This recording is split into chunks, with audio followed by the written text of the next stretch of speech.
নেপালের হোটেলে রুদ্ধশ্বাস 2 দিন। জামাল ভুঁইয়া তপু বর্মনদের দিকে তাকিয়ে গোটা দেশ।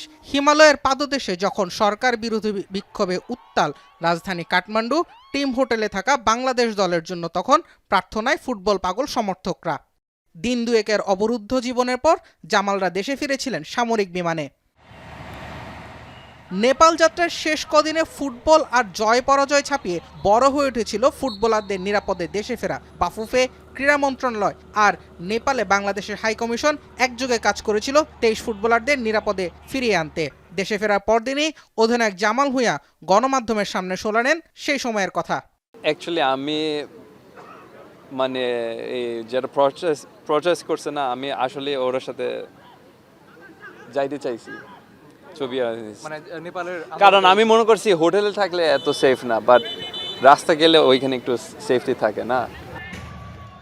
নেপালে বিক্ষোভটা কাছ থেকেই দেখেছিলেন জামাল। সোশ্যাল মিডিয়ায় তার একটি ভিডিও ভয় ধরিয়ে দিয়েছিল দেশে থাকা ভক্তদের মাঝে। জামাল শোনালেন সেই ভিডিওর পেছনের গল্পটাও।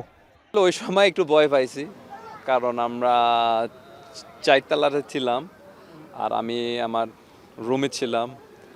তো হঠাৎ আমি দেখতেছি স্মোক আসতেছে, তা আমি বাইরে দেখতেছি 2টা বাসায় আগুন লাগাইছে, কারণ ওইখানে একটা এমপি ছিল। সো ওনার গাড়ি পুরা ভাঙে ফেলছে আর আগুন লাগাইছে। সো ওই সময় আমি একটু ভয় পাইছি।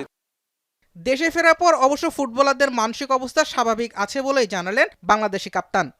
না না, ও ভয়, যেটা আমি আগে বললাম, মেবি ভয় ছিল, বাট এত ভয় ছিল না।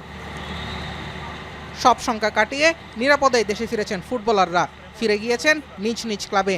নজর এবার ঘরোয়া ফুটবল আর আন্তর্জাতিক সূচিতে হংকং ম্যাচের দিকে। তার আগে অধিনায়ক জামাল ভুঁইয়ার প্রত্যাশা আরও একটি প্রস্তুতি ম্যাচ খেলার। জুবায়ের আহমেদ, এখন, ঢাকা।